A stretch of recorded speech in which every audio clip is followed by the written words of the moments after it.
నమస్తే రమగారు. నమస్తే జయ. రమగారు, ఇవాళ నాకు ఎలాంటి స్టోరీ కావాలంటే, ఈ జన్మ ఇది అయిపోయింది, మళ్ళీ నెక్స్ట్ జన్మ పునర్జన్మలు, దెయ్యాలు భూతాలు ఉండాలి కానీ ఎక్కువ ఉండకూడదు. మనం సినిమాల్లో చూస్తుంటాం మూగ మనసులు, అలాంటివి అన్నమాట. అంటే ఇప్పుడు చచ్చిపోతారు, మళ్ళీ హీరో హీరోయిన్ మళ్ళీ పుడతారు కదా. ఇట్లా రీసెంట్ గా కూడా చాలా మూవీస్ వచ్చాయి.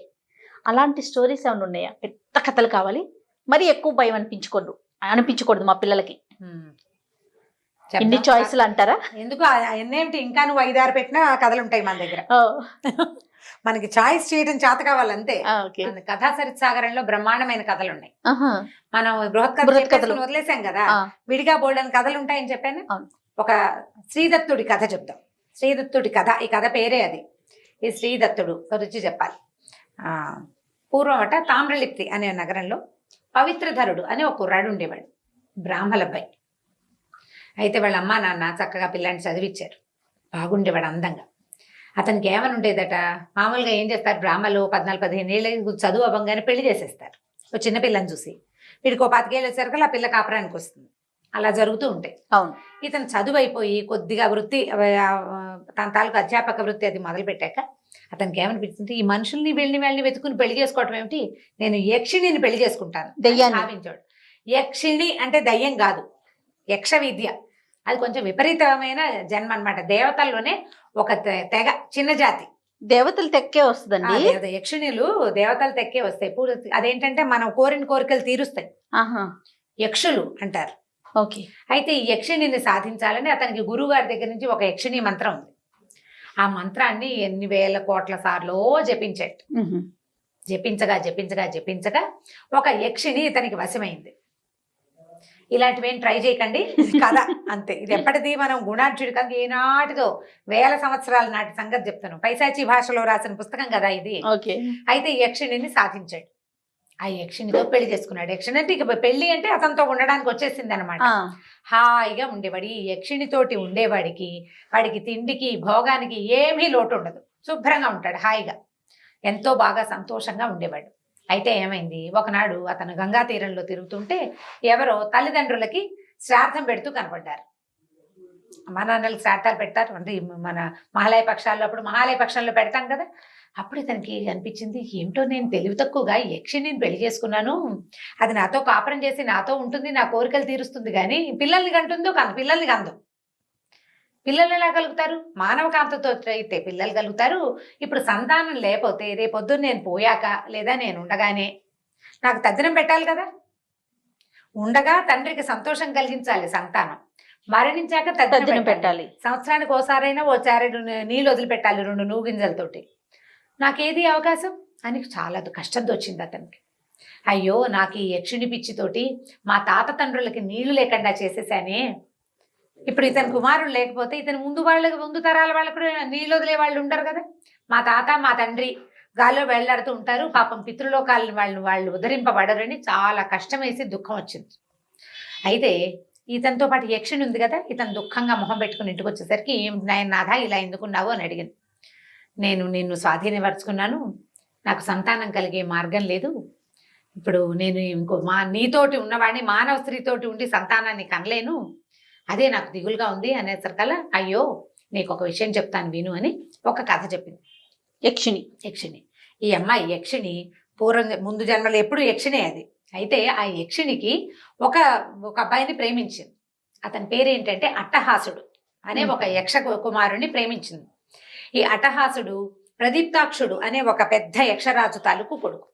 ఈ యక్షులు ఎవరి కింద ఉంటారంటే కుబేరుడి కింద పనిచేస్తారు.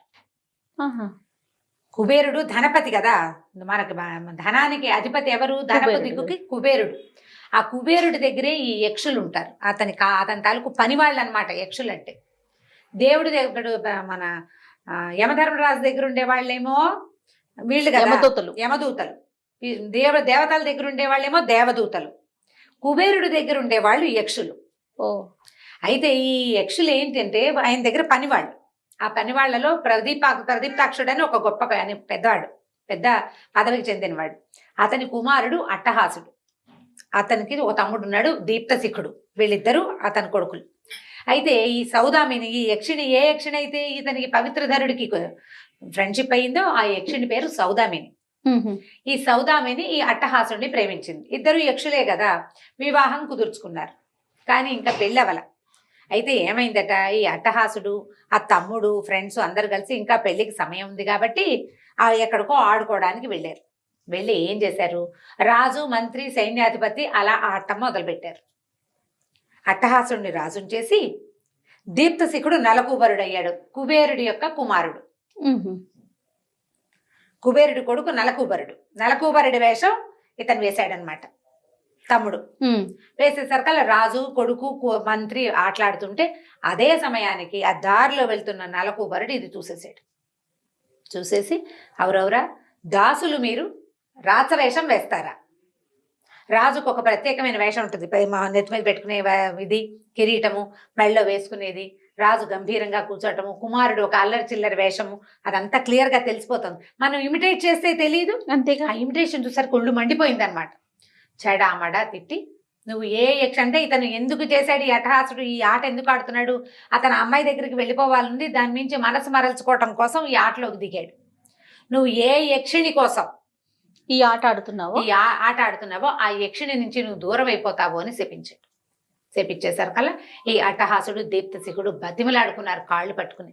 సరదాకి ఆటకి ఈ విరహం నుంచి తప్పించుకోవడానికి చేశాం కానీ మిమ్మల్ని అవమానించడం కాదని కాళ్ళు పట్టుకుని లబలబలాడుతూ బతిమలాడారు. బతిమాలేసరికల్లా కుబేరుడు అన్నాడు, సరే నువ్వు మనిషిగా పుట్టు, ఆ సౌదామిని నీకు యక్షిణిగా దొరుకుతుంది, ఈ దీప్తశిఖుడు మీకు కొడుకుగా పుడతాడు. పిల్లవాడు పుట్టాక మీ ఇద్దరికి శాప విమోచనం అయిపోతుంది, నీకు శాప విమోచనం అయిపోతుంది కొడుకు పుట్టాక. వీడు భూలోకంలో రాజయ్యి మరణించిన తర్వాత మళ్ళీ వెనక్కి వస్తాడని శాప విమోచనం అని చెప్పాడు. కాబట్టి నాయన నువ్వే ఆ అట్టహాసుడివి అని చెప్పింది యక్షిణి. ఎవరికి చెప్పింది? పవిత్రధరుడికి. కథలో కన్ఫ్యూజ్ అవ్వద్దు, పేర్లు ఎక్కువగానే నిదానంగా వినండి. ఓకే. పవిత్రధరుడు కదా, అతను కదా యక్షిణిని సాధించుకున్నవాడు. నువ్వే ఆ అట్టహాసుడివి, మానవుడిగా పుట్టేవు. గత జన్మలో కూడా నువ్వే, ఇప్పుడు నువ్వు ఇక్కడ పుట్టావు. నేను అప్పుడు యక్షిణిగానే ఉన్నాను, ఇప్పుడు నేను నీకు యక్షిణిగా స్వాధీనపడ్డాను. సాధారణంగా యక్షిణికి సంతానం కలగదు గాని నలకూబరుడిచ్చిన శాపావసానం వల్ల మనకు ఒక కుమారుడు కలుగుతాడు, నీ తమ్ముడే మన నా గర్భాన పుడతాడు అని చెప్పింది. ఓహో. వీళ్ళిద్దరూ కలిసి ఇంకా చాలా నాళ్ళు ఉన్నారు. మొత్తానికి ఒక పిల్లాడు పుట్టాడు వాళ్ళకి. దీప్తశిఖుడే ఇక్కడ పిల్లాడుగా పుట్టాడు. పుట్టేసరికల్లా ఎప్పుడైతే ఈ పుట్టిన పిల్లాడిని పురిటింట్లోంచి బయటికి తెచ్చి పవిత్రధరుడికి చూపించారో వెంటనే అతనికి శాప విమోచనం అయిపోయి అట్టహాసుడుగా మారిపోయాడు, యక్షుడుగా మారిపోయాడు. వెళ్ళిపోదాం పదా అన్నాడు సౌదామిని. అనేసరికల్లా అయ్యో అట్లా ఎట్లా చేస్తాము, పిల్లాడు పుట్టాడా, ఈ పుట్టిన పిల్లాడు నీ తమ్ముడే కదా, వీడిని ఎక్కడో చోట సరైన చోట పెట్టద్దు, సరి అయిన చోట పెట్టాలి, ఎక్కడ పెడదాము అని బాగా ఆలోచించారు. పిల్లాడిని దారి చేసి వెళ్ళిపోదాం. పుట్టిన పిల్లాడి మీద తల్లులకు మమత ఉంటుంది, యక్షిణైతే ఏమిటి, తల్లే కదా పాపం. సరే ఏమనుకుంది, సరే ఓ పని చేద్దామని అవి మొత్తం తామ్రలిప్తి నగరం అంతా ఒక దుర్భిణి వేసి వెతికి బాగా ఆలోచించి సరే చూశారు. ఒక బ్రాహ్మణ కుటుంబంలో ఒక చిత్రం జరిగింది. ఒక బ్రాహ్మణులు భార్యాభర్త ఉన్నారు. దేవదర్శనుడు అని ఒక బ్రాహ్మణుడు, ఆయనకి భార్య పాపం ఉంది కానీ చాలా సంవత్సరాలైంది పెళ్ళై, పిల్లలు కలగల. అయితే ఆయన ఏం చేసేవాడు, రోజు అగ్నిహోత్రుడికి హోమం చేసేవాడు. సంతానం సంతానం సంతానం అని 12 సంవత్సరాల పాటు ఆయన ఏకధాటిగా ప్రతిరోజు హోమం చేస్తే 12 ఏళ్లకి అగ్నిహోత్రుడు ప్రత్యక్షమయ్యాట. అతనికి ప్రత్యక్షమయ్యి, అబ్బాయి నీకు సంతానం లేదు కానీ నీకు కృత్రిమంగా కొడుకు దొరికే అవకాశం మాత్రం ఒకటి ఉంది, ఆ అవకాశం నీకు కుదురుతుంది, ఒక పిల్లవాడు నీకు లభిస్తాడు, లభించిన పిల్లవాడిని కులగోత్రాదులు అడగకుండా పెంచుకోమని చెప్పాడు. అలాంటి వాళ్ళు ఒకటి ఉన్నారు తామ్రలిప్తి నగరంలో. ఈ పిల్లాన్ని పెట్టుకెళ్ళి వాళ్ళకి ఇచ్చేద్దాం అనుకున్నారు. సరే ఏం చేశారు, ఒక బిందె నిండా బంగారం, మణులు, మాణిక్యాలు పోసారు, పోసి పెట్టుకున్నారు. ఈ పిల్లాడికి మెళ్ళలో ఒక మంచి రత్నహారం వేసి చంటి బిడ్డని ఆ బిందె మీద పడుకోబెట్టి తీసుకెళ్లి వాళ్ళ ఇంట్లో వదిలిపెట్టారు. వదిలిపెట్టేసరికల్లా ఆయన దేవదర్శనుడు తెల్లవారి నిద్ర లేచేసరికల్లా అగ్నిహోత్రం పక్కన బిందె మీద ఇంత చిన్న పక్క పీటలాగా వేసింది, ఆ పీట మీద చంటి పిల్లాడు ఉన్నాడు. వాడు మెళ్ళలో పెద్ద హారం, బిందె నిండా బంగారం, దాని నిండా బంగారం ముక్కలు, మణులు, వజ్రాలు, బోల్డని. అని ఆశ్చర్యపోయారు వాళ్ళు. అగ్నిహోత్రుడు చెప్పాడు, కృత్రిమంగా పిల్లాడు ఎక్కడి నుంచి వచ్చి పడ్డాడో తెలియదు, వీడు పైగా ఎలా వచ్చాడు, బంగారంతో సహా వచ్చాడు. శ్రీని చూపించాడని శ్రీదర్శనుడు అని పేరు పెట్టి ఆ పిల్లాన్ని వాళ్ళు పెంచుకున్నారు. వీడికి అప్పచెప్పి వీళ్ళు పిల్లాన్ని పొద్దున్నే తీసుకోగానే చేతిలో పెట్టుకోగానే ఇద్దరు మాయమైపోయారు వాళ్ళు. వీళ్ళిద్దరు, ఆ అట్టహాసుడు ఆవిడ సౌదామిని ఇద్దరు మాయమైపోయి యక్షలోకానికి వెళ్ళిపోయారు. ఈ శ్రీధరసురుడిని ఎంత బాగానో పెంచుకున్నారు వాళ్ళు. బోల్డ్ అంత సొమ్ములున్నాయి, వాళ్ళకి డబ్బు ఉంది. ఈ వచ్చిన బంగారం కూడా చిన్న బంగారం కాదు. సరే ఎంత బాగానో పెంచారు పెంచారు పెంచారు, బాగా పెద్దవాళ్ళు అయిపోయారు. వాళ్ళకి అప్పటికే ఎన్నేళ్ళో వయసు వచ్చాక కానీ ఈ పిల్లాడు దొరకల. వీడికి 18, 20, 22 సంవత్సరాలు వచ్చేసరికల్లా వాళ్ళ నాన్న, నేను తీర్థయాత్రలకు వెళ్తాను, పిల్లాడు ఎలాగో దొరికాడు, వీడే నాకు తద్దినం పెడతాడని ఆయన తీర్థయాత్రలకు వెళ్ళాడు. వెళ్ళిన తర్వాత కొంతకాలానికి అక్కడి నుంచి కబురు వచ్చింది ఆయన ఇక్కడ మరణించాడు. అయ్యో. మరి ఇంకా పాప మరణించాడు. పెద్దవాడు తీర్థయాత్రలకు వెళ్ళిన వాళ్ళు వెనక్కి వస్తారు. ఈ లోపల ఈ వార్త తెలిసేసరికల్లా తల్లి ఏం చేసిందట, నాయన నేను అగ్నిప్రవేశం చేస్తాను, మీ నాన్నతో పాటే సహగమనం చేయాలనుకున్నాను, ఆయన అక్కడ వెళ్ళిపోయాడని కబురు వచ్చింది కదా అని ఆవిడేమో అగ్నిప్రవేశం చేసేసింది. అమ్మ నాన్న ఇద్దరు వెళ్ళిపోయారు. కన్న వాళ్ళిద్దరు ముందే మాయమయ్యారు, పెంచిన వాళ్ళిద్దరు ఇప్పుడు మాయమయ్యారు. ఈ శ్రీదర్శనుడు ఏమీ తోచక ఇంట్లో ఎవరు తోడు లేరు, ఒక్కడే పిల్లాడు కదా, అట్లా పోయి ఇట్లా పోయి బయటికి వెళ్ళి ఒక మెల్లిగా ఒక జూదశాలకి అలవాటు పడ్డాడు. ఓ గ్యాంబ్లింగ్ ఏదో చాలా అటహాసంగా జనాలు చాలా మంది ఉంటారు, హడావిడిగా ఉంటుంది, కాసేపు ఆడతాడు, డబ్బులు పోతాయి, ఏముంది ఇంట్లో లేవు, మళ్ళీ వెనక్కి వెళ్ళి తెచ్చుకుంటాడు శుభ్రంగా. తేను పడేను మొత్తానికి మొత్తం ఉన్నదంతా అవగొట్టేశాడు. ఇల్లు మాత్రం ఉంది. ఈ క్యాష్ గా, నాణేలుగా, వస్తువులుగా, బంగారంగా ఉన్న సమస్తమైనవి వెళ్ళిపోయినాయి. వెళ్ళిపోతే ఏమైంది, కొన్ని రోజులు అయిపోయాక కొద్దిగా ఉన్న డబ్బుతోటే జూదశాలలోనే ఉన్నాడు. ఒకనాడు అతను గుర్తించాడు, మా దగ్గర ఇంకేమీ లేవు, ఇంటికి వెళ్ళి తేవడానికి ఏమీ లేదు అని. జూదశాలలో నుంచి బయటకు వెళ్ళటానికి చిరాకు వచ్చింది. 3-4 రోజులు అక్కడే ఉన్నాడు. బట్టలు కూడా మురిగ్గా ఉన్నాయి, బట్టలు కొనుక్కునేందుకు లేదు. ఈ మధ్యకాలంలో ఎప్పుడూ అతను ఏమీ కొనలా, ఇంట్లో ఉన్న బట్టలే కట్టుకుంటూ ఉండేవాడు. స్పృహ వచ్చింది అనమాట. అంతా పోయాక స్పృహ వచ్చింది. జనరల్ గా జూదగాళ్ళకి ఎలా ఉంటుంది, మొత్తం పోయాక ఎక్కడైనా ₹1 దొరికితే ఈసారి ₹10 లాగేయాలనిపిస్తూ ఉంటుంది. వీడికి అది కలగల. ఇదేమిటి, నేను ఇంత పని చేశాను, నేను మా ఇంత గొప్ప కుటుంబంలో పుట్టాను, మా నాన్న ఎంత గొప్ప కర్మిష్టి, ఎంత బాగా హోమాలు యాగాలు చేసేవాడు, మా అమ్మ సహగమనం చేసినంత అత్యద్భుతమైన పతివ్రత, నేనేమో ఇల్లు తప్పిస్తే ఏమీ మిగుల్చుకోకుండా ఇక్కడే ఉండిపోయానని బయటికి వెళ్ళకుండా ఎవరైనా భోజనం చేద్దాం రా అంటే సిగ్గుపడి వాళ్ళతో తిండికి కూడా వెళ్ళాల. ₹1 కూడా లేదు అతని దగ్గర. ఒట్టిగా తినద్దు, యాచన చేయాలి, అది ఇష్టం లేదు. దానం తీసుకోవాలి, అది ఇష్టం. ఇంత గొప్పవాడిని నేనేం దానం తీసుకుంటా. 2-3 రోజుల పాటు ఆహారం లేకుండా ఉండిపోయాడు. ఉండిపోయేసరికి ఆట లేదు, ఏందో మూల కూర్చుని ఉంటున్నాడు బల్ల మీద. అక్కడ ఈ రోజు ఈ గేమ్స్ ఈ ఆడడానికి, జూదం ఆడడానికి ముఖరకుడు అని ఒకడు వచ్చేవాడు. వాడి పేరే ముఖరకుడు.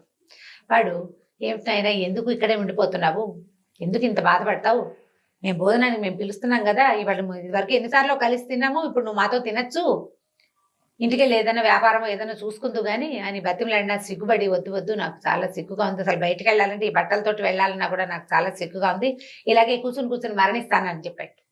చెప్పేసరికల్లా ముఖరకుడు బాగా బతిమలాడాడు, అట్లా చేయొద్దు, ఎంతమందో రాజులు ఇలా పోగొట్టుకున్న వాళ్ళు మళ్ళీ బతుకుతున్నారు, బాగానే ఉంటున్నారు, అయినా చీకటి పడ్డాక ఈ ఊళ్ళో నుంచి వెళ్ళిపోదు కానీ, నీకు ఈ ఊళ్ళో ఇక ఉండటం ఇష్టం లేదు, ఏమంటారు చుట్టుపక్కల జనాలు ఏదైనా పని చేయబోతే నాన్న ఇచ్చిన ఆస్తంతా తగలబెట్టాడు, ఇప్పుడు రోడ్ల మీద పడ్డాడు అని అంటారు.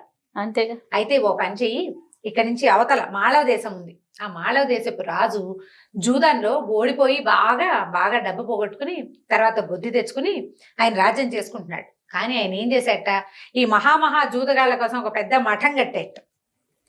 ఎక్కడెక్కడ జూదంలో ఓడిపోయిన వాళ్ళు చివరికి అక్కడ చేరిపోతారు. జూదగాళ్ళకి మఠం, వాళ్ళకి తిండికి లోటు లేదు, డబ్బులుండవు, ఆహారము బట్టలు వస్తాయి, వీళ్ళు అక్కడ ఉండొచ్చు, జూదం ఆడుకోవచ్చు, డబ్బులు లేకుండా ఆడుకోవచ్చు.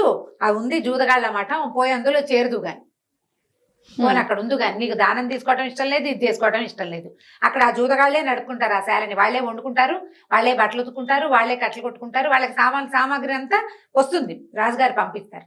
అక్కడికి వెళ్ళిపోదాం, నేను కూడా వస్తాను, నేను అక్కడ దింపుతాను నేను అని చెప్పి బతిమలాడి అన్నం పెట్టించేసాడు. ఈ పూటకి తిను, మనం వెళ్ళిపోదాం అని చెప్పి భోజనం పెట్టించేసాడు. తిన్నారు. తిన్న తర్వాత ఏం చేశారు, రాత్రి చీకటి మాటన నడుచుకుంటూ బయలుదేరారు. ఆ రోజుల్లో ఏమున్నాయి సాధనాలు, డబ్బులు ఉన్న వాళ్ళైతే ఓ గుర్ర బండి కట్టించుకునేవాళ్ళు, లేదా ఓ ఎడ్ల బండి కట్టించుకునేవాళ్ళు. సాధారణులంతా నడిచి వెళ్ళటమే, కాలినడకే. ఏదైనా ఓ ఊరు వస్తే అక్కడ ఆగుతారు. రాత్రిళ్ళు ప్రయాణాలు లేవు, లైట్లు లేవు కదా. సాయంకాలం అయ్యేసరికి ఏదో ఒక ఊరు చేరటం, అక్కడ ఏదైనా తిండో తిప్పలో అవకాశం ఉంటే వండుకు తింటాం, లేదా ఎవరైనా పూటకోళ్ళ సత్రాలు దొరికితే, ఇళ్ళుంటే పూటకోళ్ళు అంటే డబ్బు. రాజులు నిర్మించిన సత్రాలు ఉండేవి, అడవుల్లో సత్రాలు ఉండేవి, ధర్మశాలలు. ఇక్కడ కూడా ధర్మశాలలు ఉన్నాయి కదా. అవునండి, అవును. అలా ఏదో ఒక శాలల్లో చక్కగా అక్కడ ఉండి భోజనం చేయటం, ఆ రాత్రి పడుకోవడం, పొద్దున లేచి మళ్ళీ పట్టో అని ప్రయాణం.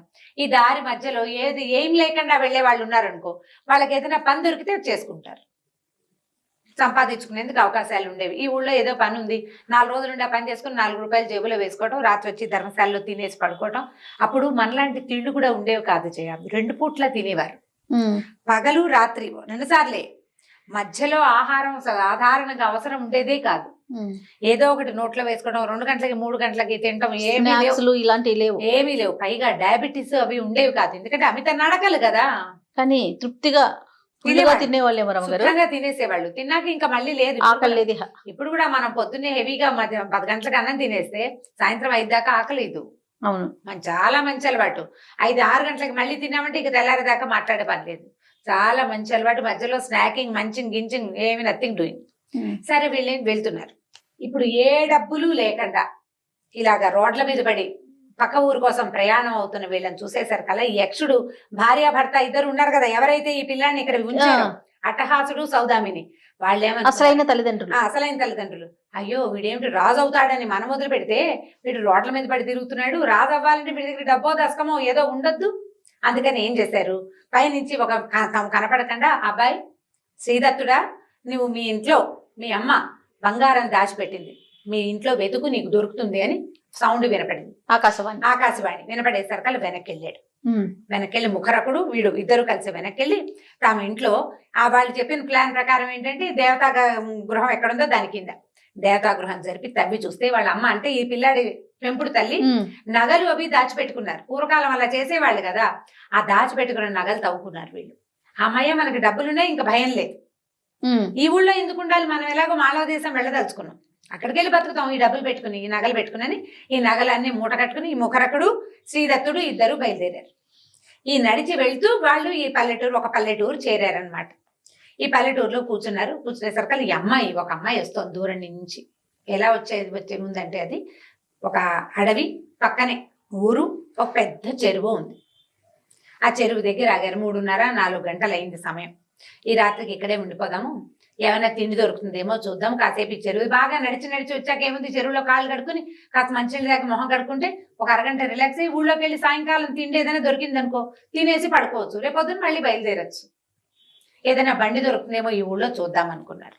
అయితే దూరం నుంచి ఒక పిల్ల నడిచొస్తూ కనపడింది వీళ్ళకి. మహా అందమైన అమ్మాయి, కొంచెం సామంతాయిగా ఉంది, ఒక రంగు తక్కువ అమ్మాయి అన్నమాట. ఆ వస్తూ వీళ్ళని చూసేసరికల్లా, ఈ శ్రీ దర్శనుడిని చూసేసరికల్లా, అదే శ్రీదత్తుడు దర్శనుడు అటు ఇటు మారుస్తున్నాను పేర్లు నేను, అంతే అదే పేరు శ్రీదత్తుడు అనే జ్ఞాపకం నాకు. అయితే ఈ అబ్బాయిని చూసేసరికల్లా అమ్మాయి మైమర్చిపోయింది, ఎంత బాగున్నాడు అబ్బాయి అనుకుంది. ఒకళ్ళనొకళ్ళు మొహాలు చూసుకున్నారు. ఏమండి ఎందుకు ఇక్కడ కూర్చున్నారు అని అడిగింది. మేము మాళవ దేశం బయలుదేరాం అమ్మాయి, అందుకని ప్రయాణంలో ఆగాము, నువ్వెవరు అన్నారు. అనేసరికల్లా అమ్మాయి నా కష్టం ఏం చెప్పమన్నారండి, మీరు ఈ ఊరు దగ్గర ఆగారు, ఈ ఊరు అసలు మంచిది కాదు, ఇక్కడ ఒక బందిపోటు దొంగల స్థావరం ఉంది, ఈ బందిపోటు దొంగల తాలూకు పెద్దవాడు అంటే హెడ్ బ్రాహ్మడు, పేరుకే బ్రాహ్మడు, అతను ఎవరినైనా సరే దోచుకుంటాడు, ఎవరి దగ్గర నుంచి దోచుకుంటాడో వాళ్ళని చంపేస్తాడు, అతని నియమం అది, వదిలిపెట్టాడు, దోచుకుని వదిలేడు, చంపేస్తాడు. బందిపోటు దొంగలు చంపేస్తారు, మన కథల్లో కూడా అలాంటివే కనపడతాయి. అయితే నేను మా నాన్న, మాది అవతల ఊరండి, నేను మా నాన్న, అమ్మ, నాన్న, అన్నయ్య, నేను, మేము 4 కుటుంబంలో ఉండేవాళ్ళం. మా అన్నయ్య అమిత జూదం పిచ్చివాడికి ఇంట్లో ఉన్నవన్నీ అమ్మేసి జూదం ఆడేవాడు. అయితే ఒకనాడు మా నాన్న మా అన్నయ్యని బాగా దండించేసరికల్లా కోపం పట్టలేక మా అన్నయ్య ఇంట్లో నుంచి లేచిపోయాడు, ఎక్కడికో వెళ్ళిపోయాడు, కొంత సొమ్ము తీసుకుని పారిపోయాడు. మా అన్నయ్య లేక మా అమ్మ బెంగ పెట్టుకుని గుండె పగిలి చచ్చిపోయింది, నీళ్లు కొరి పెట్టే కొడుకు లేడని. ఇక మా నాన్న ఏమీ చేయలేక మా అన్నయ్యని వెతుకుతూ, మా అమ్మ ఆస్తులు చేత్తో పుచ్చుకుని మా అన్నయ్యని వెతుకుతూ చిన్నపిల్లని నన్ను వెంట పెట్టుకుని తిరగటం మొదలు పెట్టాడు. ఇవి 2-3 ఏళ్ళుగా మేము వెతుకుతూనే ఉన్నాము. ఆ సందట్లో ఈ ఊరు దగ్గరికి చేరేసరికి నేను అందంగా ఉన్నానని ఈ బందిపోటు నాయకుడు మా నాన్నని సంహరించి మా అమ్మ నగలన్నీ ఆయన దగ్గర ఉన్న సొమ్మంతా లాక్కుని నన్ను మాత్రం చంపలేదు, వాడికి కొడుకున్నాడు వసుభూతని, వాడికి ఇచ్చి నన్ను పెళ్లి చేయడం కోసం నన్ను బతికించి ఉంచాడు. నా పేరు పద్మిష్ట అని చెప్పింది. పద్మిష్ట అమ్మాయి పేరు, నా పేరు పద్మిష్ట, మా అన్నయ్య పేరు ముఖరకుడు అని చెప్పింది. వాడిక్కడే ఉన్నాడు. వీళ్ళు పరమ దుర్మార్గులు, మీ దగ్గర ఏమైనా ఉన్నాయా, మిమ్మల్ని చంపేశారే, మీరు పారిపోండి, ఇప్పుడే వెళ్ళిపోండి అనగానే ముఖర్ అక్కడ ఏడవటం మొదలుపెట్టాడు. అయ్యో నా తల్లి చచ్చిపోయిందా అమ్మ, నేనే మీ అన్నయ్య చెల్లెలు కాళ్ళు పట్టుకున్నాడు, నేనే జూదం మీద పిచ్చితోటి ఇంట్లో నుంచి అమ్మ సొమ్ములు తీసుకుని పారిపోయాను, ఎక్కడెక్కడో తిరిగాను, చివరికి నా వల్ల అమ్మ చచ్చిపోయింది, నాన్నేమో నన్ను వెతుకుతూ చచ్చిపోయాడు, చిన్నపిల్లవి నువ్వు వీళ్ళెవరికో దొరికిపోయావు, నేను ఇంత పొరపాటు చేశానని నన్ను క్షమించమని చెల్లెలు కాళ్ళు పట్టుకుని సోకాలు పెట్టి ఏడ్చాడు. ఏడ్చేశారు కల్లా పద్మిష్ట అంది, అయ్యో అన్నయ్య అన్నయ్య ఇద్దరు, అన్న చెల్లి ఇద్దరు ఒకళ్ళనొకళ్ళు కావలించుకుని ఏడ్చారు. ఆ పిల్ల 10 ఏళ్ళది, వాడు పారిపోయే నాటికి. దానికి అంత బాగా గుర్తులేడు, మీసాలు గడ్డాలు వచ్చిన అన్నయ్యని అది గుర్తుపట్టలేకపోయింది అనమాట. అతను గుర్తుపెట్టాడు, చెల్లెలు మాట్లాడేసరికి తెలిసింది అతను. సరే ఇతను ఏమన్నాడు, అయితే ఓ పని చేద్దాం, ఇక్కడి నుంచి వెళ్ళి మనం తప్పించుకోలేం, మీ వాసన వచ్చిందో కుక్కలు వదిలిపెడతారు వాళ్ళు, కొత్తగా చేరిన మనుషుల్ని పరీక్షించకుండా వదలరు. అయితే ఓ పని చేద్దాము, ఎలాగైనా అంటే మన డబ్బు ఇచ్చేసి తప్పించుకుందాం, మన దగ్గర నగలు ఇచ్చేద్దాం, కానీ ప్రాణాలతో ఉండాలి, ఆ మార్గాన్ని ఆలోచిద్దాం. మన దగ్గర వాళ్ళు డబ్బులు తీసుకోవాలి, మనల్ని చంపకూడదు, ఏం చెయ్యాలి అని ఆలోచించి ఒక గొప్ప ప్లాన్ వేశారు వీళ్ళు. ఆ ప్లాన్ ఆఫ్ యాక్షన్ ని ఇంప్లిమెంట్ చేయడానికి ఈ పద్మిష్టనే వాడుకున్నారనమాట. ఇతను ఈ రాజు ఈ అబ్బాయి ఉన్నాడు కదా శ్రీదత్తుడు, ఒక మూర్ఛ రోగిలాగా పడుకుండిపోయాడు. ఈ ముఖర్ అక్కడేమో ఏడవటం మొదలుపెట్టాడు పక్కన కూర్చొని. ఈ పద్మిష్ట చెరువులో నీళ్లు బిందె ముంచుకుని తీసుకుపోయి ఊళ్ళోకి వెళ్ళింది. వెళ్ళి అక్కడ ఎవరో ఒక మూర్ఛ వ్యాధో వచ్చిన ఒక ఆయన పడిపోయి ఉన్నాడు, పక్కన ఇంకొక ఆయన ఉన్నాడు ఏడుస్తున్నాడు. వాళ్ళు ఎవరో చూసిరండి అని ఊళ్ళో ఉప్పందించింది. వాళ్ళు పరిగెత్తుకుంటూ వచ్చారు. వచ్చేసరికల్లా నువ్వెవరు అని అడిగారు. ఈయన మా అన్నయ్య అండి, మేమేమో తీర్థయాత్రలకు బయలుదేరాము, ఈయనకి ఇక్కడికి వచ్చేసరికల్లా ముంచుకొచ్చేసింది, దర్భలు పరిచి నేను చచ్చిపోతున్నాను అన్నాడు, దర్భలు పరిచి పడుకోబెట్టానండి, మా అన్నయ్య పోతే నాకు దిక్కెవరండి, మా అన్నయ్య ఇప్పుడు సంధి మాటలు మాట్లాడుతున్నాడండి, నాకు సహాయం చేయండి అన్నాడు. ఏం మాట్లాడుతున్నాడు అంటే, మా అన్నయ్య దగ్గర బోల్డ్ బంగారం ఉందండి, ఎవరికైనా సరే ఒక సద్బ్రాహ్మడికి దానం చేసి చచ్చిపోతానంటున్నాడు, ప్రాణం పోయే స్థితిలో ఉన్నాడు. ఆ పడుకున్న వాడేమో గుడ్లు తేలేస్తాడు, చేతులు పక్కకు పెట్టేస్తాడు, ఏముంది శవంలా పడుకోవడం సులువు, శవం అవడం కష్టం. గుడ్లు మిటకరిచి ఉన్నాయి అనమాట, కళ్ళు పైకి చూస్తున్నాడు, పళ్ళు గిటకరిచిపోయి ఉన్నాయి. ఏమిటి చూస్తే భయం వేస్తుంది వాడిని చూస్తుంటే, వేషం వేయటమే కదా. మరి సద్బ్రాహ్మణ్ని ఎవరైనా ఒక బ్రాహ్మణ్ణి తీసుకురండి, మా అన్నయ్య చచ్చిపోయేలాగా ఉన్నాడు, ఈయన చచ్చే లోపల ఆ బంగారం దానం చేసి ఆ సద్గతిని పొందుతాడండి, బాబాబు అన్నయ్య సహాయం చేయండి అని ఆ వచ్చిన దొంగ వేధవుల కాళ్ళు పట్టుకున్నాడు ముఖరకుడు. పట్టుకునేసరికి వాళ్ళు ఏమనుకున్నారు, ఎలాగూ మన రాజుగారు వచ్చాడంటే, వాళ్ళ బందిపోటు దొంగ హెడ్ వచ్చాడంటే గ్యారంటీగా డబ్బులు వీళ్ళ దగ్గర నగలున్నాయి వెతికి సోదా చేసి తీసేసుకుంటాడు. వీడు చావడానికి సిద్ధంగా ఉండి బ్రాహ్మడికి ఇస్తానంటుంటే బందిపోటు దొంగ ఎలాగో బ్రాహ్మడే, అంతేగా, ఆయనే తెస్తే సరిపోతుందని వీడు పోయి ఆ దొరకి చెప్పారు. నువ్వు చంపి తీసుకుంటావు, చచ్చేందుకు సిద్ధంగా ఉన్నవాడు ఇచ్చేందుకు రెడీగా ఉన్నాడు ఇప్పుడు, కాబట్టి బాగుంది కదా మార్గం, కాబట్టి అదేదో నువ్వే తీసుకో, ఏదో ఒక మంత్రం చెప్పి, లేదా ఆ పక్కన ఉన్న వాడే చెప్తాడు మంత్రం, ఆ నీళ్లు పోయించుకుని ఆ నగలు తీసేసుకుంటే ఎలాగో వాడి దారిని వాడే పోతాడు అనేసరికి అతను అన్నాడు, అలా ఎలా కుదురుతుంది, మనం ఎవరి దగ్గర నుంచి అయినా పరిగ్రహం తీసుకున్నామా వాడిని చంపి తీరాలి, అదే కదా మన నియమం అంటే, వాడు ఎలాగూ చచ్చిపోతాడండి, ఆ రెండో వాడు బక్కగానే ఉన్నాడు, 4 రోజుల పైగా వాడు పోతాడు, ఎక్కువ రోజులు నడిచి ఉండలేడు వాడు, ఈ అన్నయ్య లేకుండా వాడు ఏం బతుకుంటాడు, లేదా 2 రోజులు చూద్దాం, పోలేదు అనుకో మనమే చంపేద్దాం, దానం తీసుకుంటే సరిపోతుంది కదా. సరే బాగానే ఉంది. ఇప్పుడు దొంగ ఈ శ్రీదత్తుడి దగ్గర నుంచి దానం తీసుకోవడానికి వచ్చాడు. తర్వాత కదా వచ్చే భాగంలో చెప్పుకుందాం. ఓ బాగుంది రమ్మగారు, చాలా ఇంట్రెస్టింగ్ గా ఉంది స్టోరీ. ఇంకా బోల్డ్ అని భేదాలు కూడా వస్తాడు ఇందులో. ఓ 3 భాగాలు అవుతుంది. ఎక్కడి దాకా వచ్చారు, దొంగలకి బంగారం దానం చేద్దాం అనుకున్నాడు. ఎలా వేశాడు, ఏదో జబ్బు చేసిన వాడి లాంటి వేషం వేసేసాడు. సరే ఆ దొంగల నాయకుడు వచ్చాడు. దొంగల నాయకుడు వచ్చి చూస్తే ఒక స్పృహ లేని స్థితిలో, ఓపిక లేని ఒక వాడు పడిపోయి ఉన్నాడు, చచ్చేలాగా ఉన్నాడు. సరే అతనికి ఏం చేశారు వీళ్ళు, ఈ ముఖరకుడు సాంగంగా చక్కగా ఈ శ్రీదర్శనుడి తల్లి బంగారం తెచ్చుకున్నారు కదా, పెంచిన తల్లి తాలూకు బంగారం అంతా తెచ్చారు, బంగారం దానం చేశారు. వీళ్ళ దగ్గర ఏం లేదు, ఇంకా ఆ బంగారాన్ని చక్కగా దానం చేయించి వాళ్ళు దొంగలంతా ఇంటికి వెళ్ళిపోయారు. హాయిగా సంతోషించారు, ఎలాగో వీడు రేపొద్దున చచ్చిపోతాడు, అసలు హత్య చేయకుండా మనకు బంగారం వచ్చేసిందని సంతోషించి వెళ్ళిపోయారు.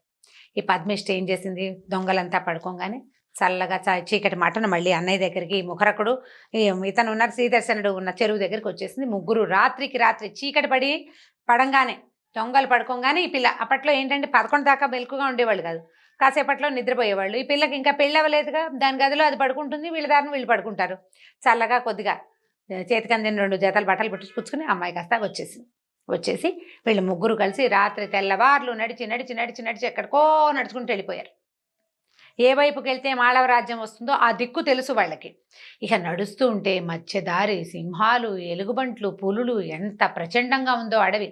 ఆగితే దొంగలు పట్టేస్తారు, ఆగకూడదు, చస్తే చచ్చాం, ఏదైనా సరే అని చెప్పి ఇక అట్లా నడుచుకుంటూ వెళ్ళిపోయారు.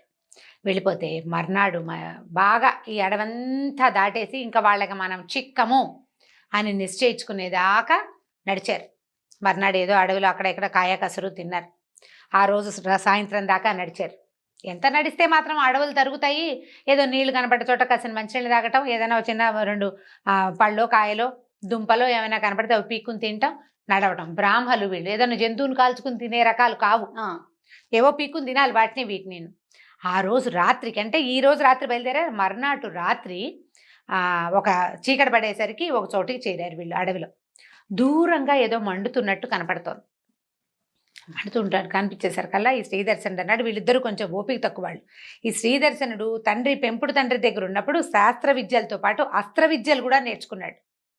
అతనికి అస్త్రం శస్త్రం వాడడం, కత్తి డాలు అన్నీ బాగా వచ్చు, బాగా నేర్చుకున్నాడు పిల్లాడు. పైగా ఈ యక్షుడి పుటక కదా, దానివల్ల అతనికి సహజంగానే కొంత ప్రతాపం, శౌర్యం ఉన్నాయి. ఏమన్నాడు, అన్నా చెల్లి మీరిద్దరూ రెస్ట్ తీసుకోండి కాసేపు, నేను పోయి అక్కడ ఏదైనా ఉందేమో, ఏదైనా ఊరుందా, ఏదైనా నెగ్గడు మండుతుందేమో చూసొస్తానన్నాడు. తీరా దగ్గరికి వెళ్ళేసరికల్లా అదొక రత్న మండపం, రత్నాలతో చేసిన ఒక పెద్ద బిల్డింగ్ లాంటిది ఉందన్నమాట, పెద్ద మండపం లాగా ఉంది. అక్కడ ఒక యక్షిణి, ఒక ఆవిడ కాళ్ళు చాపుకుని పడుకున్నది, ఒక హంసతూలిక తల్పం మీద పడుకుంది. ఇట్లా ఒక పక్కకి తల కింద చేయి పెట్టుకుని ఏదో ఎవరో పాటలు నాట్యం చేస్తుంటే అవి చూస్తోంది. ఆవిడికి బోళ్ళంతమంది యక్షులు అక్కడ సేవిస్తున్నారు. యక్షులు అంటే ఇదేంటంటే జాతి ఒక రకమైన భూతాల లాంటివి అనమాట. ఇవి శవాలని తినే రకాల లక్షణాలు ఉంటాయి వాటిల్లో. రాత్రిపూట వాటికి అవి వస్తాయి. వచ్చేసరికల్లా వాళ్ళంతా ఏం చేశారు, చుట్టుపక్కల దాసదాసి జనం ఉన్నారు, వాళ్ళంతా ఎక్కడెక్కడి నుంచో బోల్డంతా ఆహారం తెచ్చి ఆవిడ ముందు కుప్పగా పోశారు. వాళ్ళు గ్లాసుల్లో ద్రాక్షాసమం లాంటిది పోసిస్తే తాగుతోంది. కొంతమంది నాట్యాలు చేస్తున్నారు. దగ్గరికి వెళ్ళి చూసరికి తనకి తెలిసింది. ఏమనుకున్నాడు, కత్తి చేత్తో పుచ్చుకెళ్ళాడు. అక్కడ దాకా వెళ్ళాక ఆవిడ దగ్గర సరాసరి నడుచుకుంటూ వెళ్ళిపోయాడు. ఏమమ్మా, నీ అతిథిని నేను, అతిథికి భాగం ఇవ్వాలి, ఆహారం ఉంది కదా నీ దగ్గర, నాకు అతిథి భాగాన్ని ఇవ్వు అని అడిగాడు. ఆశ్చర్యపోయింది యక్షిణి. ఇంకోడైతే గుండె పగిలి చచ్చేవాడు, వీటేంటి భాగం అడుగుతున్నాడు, భాగం అడుగుతున్నాడని, మహాసత్తుడా, నువ్వెంత ధైర్యస్తుడివోయ్, నీ ధైర్యానికి మెచ్చాను, చెప్పు నీకేం కావాలో చెప్పు అన్నది. అనేసరికల్లా ఆహారం కావాలి, నాతో పాటు ఇంకా 2 ఉన్నారు అని చెప్పేసరికల్లా సరే ఆవిడ ఏం చేసింది, అరే ఆహారం మోసుకెళ్ళండి రా ఇతను వెనకాల అని చెప్పింది. ఇతను వెనకాల 2 యక్షులు ఆహార పదార్థాలు తీసుకుని వచ్చారు వీళ్ళ దగ్గరికి. శుభ్రంగా తిండి తిన్నారు వాళ్ళిద్దరు, అన్నా చెల్లి. ఇతను కూడా కూర్చుని అన్నం తిన్నారు. వాళ్ళు వెళ్ళిపోయారు యక్షులు. అప్పుడు ఈ ముఖరకుడు కాళ్ళు పట్టుకున్నాడు ఈ శ్రీదర్శనుడు. మహానుభావుడా, నువ్వు మనిషివి కాదు, ఏదో దేవజన్మవి, జన్మే నీది, నీకు భయం లేదు. నిజానికి 3 రోజుల నాడు నువ్వు జూదశాలలో ఉన్నప్పటి నీ స్థితి ఇవాళ నీ స్థితిలో చాలా తేడా ఉంది. నీకు పైగా మనం వస్తుంటే ఎవడో ఆకాశం నుంచి నీకు మీ అమ్మ బంగారం గురించి చెప్పాడు, నాకు అప్పుడే అనుమానం వచ్చింది, ఎవరో దేవతలు నిన్ను రక్షిస్తున్నారు. నీకు ఇంత ధైర్యం ఉండటానికి కారణం అదే. ఇగో నా చెల్లెలు అతులోక సౌందర్యవతి, ఈ అమ్మాయిని పెళ్లి చేసుకో, నన్ను నీతో అట్ట పెట్టుకో, నువ్వు ఏ పని చేయమన్నా ఆ పని చేస్తాను, నీలాంటి వాడి అండన ఉండటమే నాకు కావాలని కాళ్ళు పట్టుకుని ప్రార్థించాడు. ఈయన కూడా సంతోషం వేసింది. అతనికి అమ్మాయి నచ్చింది. ఆ పిల్ల ఇతని మీద కొంచెం మనసు పడే మొదటే చెప్పుకున్నాం కదా. సరే ఏమన్నాడు, ముందు ఇక్కడి నుంచి వెళ్ళిపోదాము, ఏదైనా ఒక సరైన చోటుకి చేరి కాస్త మనకి సంపాదనకి మార్గాలు ఏర్పరచుకున్నాక ఈ పిల్లని నేను పెళ్లి చేసుకుంటాను అని చెప్పాడు. సరే శుభ్రంగా రాత్రి ఆహారం కడుపు నిండా తినేశారు కదా. రేపు మర్నాడు పొద్దున్న లేచి మళ్ళీ నడవడం మొదలుపెట్టి మాళవ రాజ్యంలోకి చేరారు. చేరి ఏం చేశారు, ఒక ముసలి మామగారు ఒక ఆవిడ నడుపుతున్న పూటకేటు ఇంట్లోకి వెళ్ళారు. పూటకోటింటికి లోపలికి వెళ్ళారు. వీళ్ళ దగ్గర ముఖరకుడి దగ్గర కొద్దిగా డబ్బులు కొంచెం ఉన్నాయి, ఎక్కువ లేవు, ఉంది. తర్వాత ఏమో అమ్మాయి పద్మిష్ట దగ్గర కూడా కొద్దిపాటి వరహాలు ఉన్నాయి. సరే అక్కడ ఉండేసరికల్లా ఆవిడ ఏమంది, వీళ్ళని చూడంగానే ఆవిడ గొప్ప సంతోషం వచ్చింది. ఇతను మంచి తేజోవంతంగా కనపడుతున్నాడు, కత్తి గిత్తి ఉంది, పిల్ల సౌందర్యవతిగా పిల్ల, బ్రాహ్మడిగా ఓ 2వ కుర్రాడు కనపడుతుంటే, నాయన నువ్వు చాలా చక్కగా ఉన్నావు, మా ఈ రాజ్యంలో చాలా గొప్ప సమస్యలో ఉంది ఈ రాజ్యం, నువ్వేమైనా చేయగలవా అని అడిగింది. విషయం చెప్పు, చెప్తామన్నారు. ఏం చెప్పింది, ఈ మాళవరాజు శ్రీసేనుడు ఈ శ్రీసేనుడికి ఒక నా భర్తని చాలా గౌరవించేవాడు, ఆయన బతుకున్న నాళ్ళు ఆయన్ని బాగా చూసుకున్నాడు, తర్వాత ఆయన మరణించాక కూడా నాకు ఆహారానికి లోటు లేదు, ఆయన పంపిస్తూనే ఉంటాడు.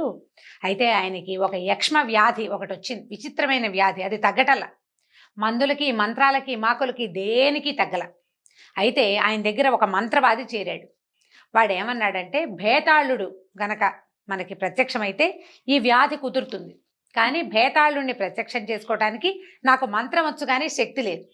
ఓహో. ఎవడైనా ఒక శక్తివంతుడైన కుర్రవాడిని గనక పట్టుకుంటే, ఒక మగవాడు దొరికితే వాడి సహాయంతో నేను భేతాళుడిని సాధిస్తా, భేతాళుడిని గనక సాధిస్తే ఈ వ్యాధి పోతుందంటున్నాడు. రాజు ఊరంతా టమకేయించాడు. ఎవరైనా శక్తిశాలుడు భేతాళుడిని సాధించగలిగే సమర్థులు ఎవరైనా ఉంటే మంత్రవాది సహాయంతో చెయ్యొచ్చు అని. ఎవరు మాట్లాడలే. సరే, ఆయన ఏమనుకున్నాడు, ఆయన ఏం చేశాడు, ఈ మాళవరాజు గురించి ఒక విచిత్రమైన విషయం చెప్పుకున్నాం, జూదగాళ్లకు ఒక మఠం కట్టించాడని. ఈయన ఏమన్నాడు, జూదగాళ్ల మఠానికి వెళ్ళండి, జూదగాళ్ళు ఏమిటి, వాళ్ళకి ఇల్లు బాకిలి ఏమి ఉండవు, ఆటే, ఇంకా రెండోది ఉండదు, యోగులు లాంటి వాళ్ళు, జీవితం మీద ఏం ఆసక్తి లేదు వాళ్ళకి, ఇల్లు బాకిలి పెళ్ళాం పిల్లలు ఏమో ఒకళ్ళ ఆట ఉంటే చాలు. తాగుబోతులు కూడా అంతే కదా జయ, తాగుబోతులు కూడా అంతే, వాళ్ళకి ఇల్లు వద్దు, వాకిలొద్దు, పెళ్ళాం వద్దు, పిల్లలు, ఏ బాధ్యత వద్దు, 10 రూపాయలు దొరికితే తాగేస్తారు. ఇప్పుడు జనరల్గా కాస్త మంది అలవాటు ఉన్న వాళ్ళందరినీ తాగుబోతులు అంటే ఏమో బుద్ధి స్థిరం తప్పితే తాగుబోతులే అంతే. ఇప్పుడు తాగని వాడెవడు అని ఒక డైలాగ్ వాడుతూ ఉంటారు. ఏముంది, కాస్త తాగితే ఆ మాత్రం ఎవరైనా తాగుతారు లాంటివి మాట్లాడుతూ ఉంటారు. ఈ తాగుబోతులు ఏమవుతారు, చివరికి ఇలా అవుతారు. జూదరులకి ఏమీ ఉండదు, వాళ్ళు చెట్టు కిందకు ఎక్కడో చోట కాస్త నీడ దొరికితే చాలు అక్కడ కూర్చొని పేకాడుకుంటూ ఉంటారు. వాళ్ళకి కదా జీవితేచ్ఛ ఏముండదు, ఆట ఒకటే. అలాంటి వాళ్ళల్లో ఎవరినైనా ఒకటి పట్టుకురండి, వాడు ఈ భేతాళుడికి ఈ పని చేయడానికి సహాయపడతాడని రాజు ఆజ్ఞించాడు.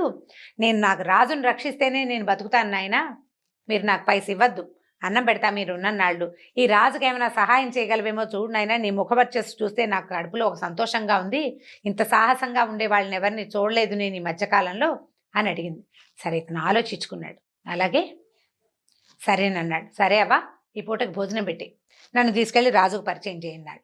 సరే, భోజనాలు చేశారు. ఈ పద్మిష్ట ముఖరకుడు సత్రంలోనే ఉండిపోయారు, ఆ పూటకోళ్ళమ్మ బాపనమ్మ గారింట్లోనే. ఆ ముసలావిడ ఈ కుర్రాన్ని వెంట పెట్టుకుని రాజు దగ్గరికి తీసుకెళ్ళింది. తీసుకెళ్తే వీడు మంచి బట్టలు గిట్టలు చక్కగా ధగధగలాడుతూ, పెద్ద పొడుగాటి సమున్నతాకారుడు, మొహం చూస్తే తలతల్లాడుతోంది, వాడి యక్షజన్మ వాడి ముఖంలో కనపడుతోందనమాట. రాజు కొంచెం సంతోషం వచ్చింది. అబ్బో, వీడెవడో సెక్సాలి ఉన్నాడు, కత్తి గిత్తు బ్రహ్మాండంగా ఉంది వీడి దగ్గర అనుకున్నాడు. ఈవిడేం చెప్పిందంటే, వీడు జూదరి, ఫలానా తామ్రలిప్తి నగరం నుంచి మన ఊరు జూదగృహంలో ఈ దాంట్లో సత్రంలో మఠంలో ఉండడానికి వచ్చాడు, అమిత బలవంతుడు, తెంపరివాడు, నీకు సహాయం చేస్తానంటున్నాడు, ఇతన్ని ఉపయోగించుకోమని నాకు తెలుసు వీడని చెప్పింది. ఈయన ఏం చెప్పాడు, మామూలు వాళ్ళొద్దు, జూదగృహం నుంచి తెమ్మన్నాడు, ఆ మఠం నుంచి, వీడు మఠంలో ఉండడానికే వచ్చాడు కాబట్టి ఓకే అనుకున్నారు. అప్పుడు ఆ మంత్రవాదిని పిలిపించారు. సరే, నేను భేతాళుడిని ప్రత్యక్షం చేసుకోవడానికి తీసుకురావడానికి నాకు అభ్యంతరం లేదన్నాడు. ఇప్పుడు భేతాళుడిని తేవటం అంటే ఏమిటి, ఎక్కడో డెడ్ బాడీని తీసుకురావాలి, అది పాయింట్. అక్కడి నుంచి మంత్రవాది ఏమన్నాడు, బాబు ఒక 4 రోజులు రెస్ట్ తీసుకో, కృష్ణ చతుర్దశి అంటే అమావాస్య ముందు రోజున ఈ ఊరికి అవతల వైపున ఉన్న శ్మశానం ఒకటి ఉంది, నేను అంటే కోట గీట ఊరు అంతా దాటేశాక పెద్ద శ్మశానం ఉంది, అందులో చాలా మర్రి చెట్లు ఉన్నాయి, నేను అక్కడ ఉంటా, రాత్రి భోజనం చేసి నువ్వు శ్మశానానికి వచ్చే కత్తిపుచ్చుకుని అని చెప్పాడు. ఓ 4-5 రోజులు ఆ పట్టణంలో వింతలు విడ్డూరాలు. రాజుగారి గెస్ట్ ఇప్పుడు రాజుకి ఏదో సహాయం చేయబోతున్నాడు కదా, అంచేత ఏం చేశారు, బాగా ఈయనకి రాజోపచారాలు జరిపారు. ఈ పద్మిష్ట ముఖరకుణ్ణి కూడా మంచి ఇంట్లోకి తీసుకొచ్చి పెట్టుకున్నారు, అతనితో పాటు ఉన్నారు కదా. ఇతను ఏం చేశాడు, 4 రోజులు గడిచాక ఊళ్ళో ఉన్న వింతలు విడ్డూరాలని కులాసాగా చూసి 4 రోజులు హాయిగా తిని పడుకుని బాగా రెస్ట్ తీసుకుని స్థిమితంగా ఉన్నాడు. కృష్ణ చతుర్దశి వచ్చింది, రాత్రి సాయంకాలం భోజనం చేసేశాడు, కత్తిపుచ్చుకొని పోయాడు అక్కడికి శ్మశానానికి. వెళ్ళేసరి కల్లా శ్మశానంలో వెళ్తే అది ఎలా ఉందంటే కీకారణ్యం. రేపొద్దున అమావాస్య, రేపంటే ముందు రోజు ఏమిటో చీకటిగా ఉండదు, ఆ రోజులో దీపాలా దివ్వెలా. ఒక కాగడా పుచ్చుకుని 2 సైనికులు శ్మశానం దాకా అతనితో పాటు వచ్చారు. శ్మశానం అల్లంత దూరంలో ఉండగానే బాబోయని వాళ్ళు వెళ్ళిపోయారు. ఆ చీకట్లో దారి వేగ్గా కనపడుతున్న దారిలో అలా నడుచుకుంటూ లోపలికి వెళ్ళాడు. కొన్ని చోట్ల చితి మంటలు, ఉండుండి తీతువుల అరుపులు, గుడ్లగూబలు, తర్వాత ఎగురుతున్న గబ్బిలాలు, ఒక రకమైన విచిత్రమైన వాసన. అందులో ఇంకోడైతే గుండె పగిలి చచ్చిపోతాడు, భయం వేస్తుంది, నేను చెప్తుంటేనే నీకు ఒళ్ళు తలదరిస్తాను. లోపలికి నడుచుకుంటూ వెళ్ళాడు. శ్మశానం నడి బొడ్డున ఈ కూర్చునున్నాడు ఈ మంత్రవాది. నాయన వచ్చావా, ఒక పని చెయ్యి, నాకు ఎదురుగుండా అదే నా వెనకాల నడిచి సూటిగా నేను ఎక్కడ కూర్చున్నా నా వెనకాలకు నడిచేళ్ళు. అక్కడ ఒక పెద్ద మర్రి చెట్టు ఉంది. ఆ మర్రి చెట్టు కింద ఒక మృతదేహం ఉంది, కళేబరం. అది భుజాన్ని వేసుకుని రా, అది దాన్ని ఎత్తుకురా అని చెప్పాడు. చెప్పేసరికల్ సరే వెళ్ళాడు. అక్కడ ఒక మృతదేహం కనపడితే దాన్ని ఎత్తి భుజాన్ని వేసుకున్నాడు. భుజాన్ని వేసుకునేసరికి ఇంతలో ఒకడు వచ్చాడు, ఒక మనిషి. ఎక్కడికి తీసుకెళ్ళిపోతున్నా, వీడు నా స్నేహితుడు, వాడిని వదిలిపెట్టమన్నాడు. అనేసరికల్లా వీడు ఒప్పుకోలే. నీ స్నేహితుడు అంటే వీడు నాకు స్నేహితుడు, నా స్నేహితుడు వీడు, నాకు కావాల్సిందే అనేసరికల్లా సరే ముందు వెనక ఆడుతున్నారు. అయితే ఎప్పుడైతే ఈ మృతదేహాల్లోకి భేతాళుడు ఆవహిస్తాడట దాన్ని, కథల ప్రకారం అప్పటికే భేతాళావిష్టం అయిపోయింది ఆ శరీరంలోకి. దానికి అంత్యక్రియలు కనుక జరగబోతే భేతాళుడు ఆవహిస్తాడు ఆ లోపల. అక్కడి నుంచి మృతదేహం ఏం చేసింది, వీళ్ళు భుజాన్ని వేసుకున్నవాడు గట్టిగా అరుస్తోంది, సౌండ్ వస్తుంది, గుర్రని శబ్దం వస్తుంది అనమాట లోపల నుంచి.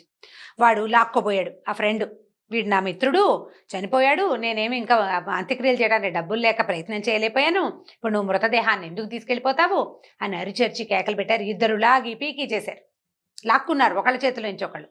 ఈ లాక్కునేసరికల్లా ఇంతలో ఏమైంది, ఈ భేతాళావిష్టంగా ఉన్నాడు కదా, ఈ శవం కాస్త, ఈ డెడ్ బాడీ కాస్త వెళ్ళి ఆ స్నేహితుడిని మెడబట్టేసుకుంది. వాడు మరణించాడు. వాడిలోకి కూడా భేతాళుడు వచ్చేసాడు, ఆ మృతదేహంలోకి కూడా. ఇప్పుడు ఇది వాడు కూడా ఇది నాది శరీరం, ఇది నాకు కావాల్సిందేనంటాడు.